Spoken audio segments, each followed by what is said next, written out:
Praise the Lord. Hallelujah. I just want to use this opportunity to say thank you so much, Pastor Rose. I know sometimes we try to put two things together and we don't rest to appreciate the first bit of it. The preaching was amazing, and it really touched a lot of things in our life.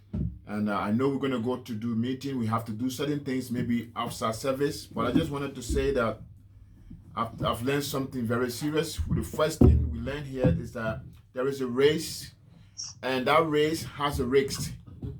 So in order for you to take that race, there must be a risk assessment. So like going to the building or going to an office or working from home, you do risk assessment. That includes everything else that will make you to work safely and be able to be productive. So in that risk assessment, we have got a lot of things that we're going to be working at. But our pastor also told us that the aim and the objective of our ministry from the beginning to now. So we need to go back now to the aim and objective, reviewing what we want to do as we're going to get out.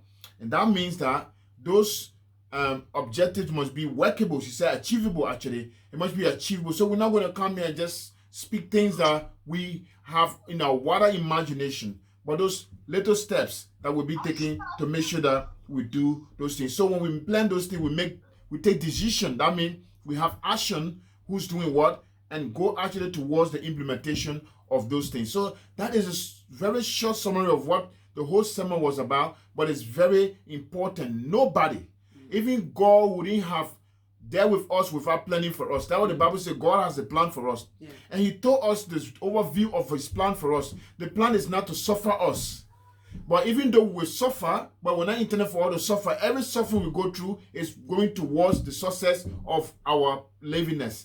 So it's good for us to understand that, to take money from yourself when you have situation, or to take time out of your time when you have too much thing to do, to be able to avail yourself, it is some form of suffering. But we know that that will lead to the better good for everybody. So I want to say thank you, Pastor, for the summary of this sermon. I just want to say, let's not just rely on this one day that we set aside. To run the church is 24/7. Paul said, pray without ceasing. Prayer is not just what we ask God for, but what we also do for God to step in. And we know what Jeremiah 33 says that no revelation cannot just come by you preaching. It doesn't come by, it says through prayer. Yeah. So as we're going to be suggesting things that we have to do, let's be very practical.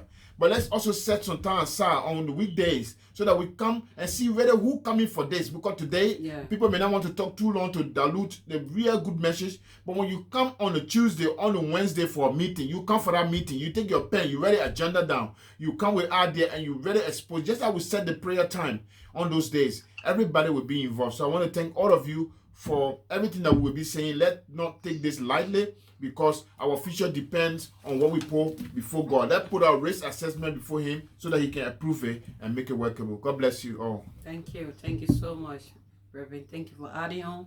So this is it, because we are like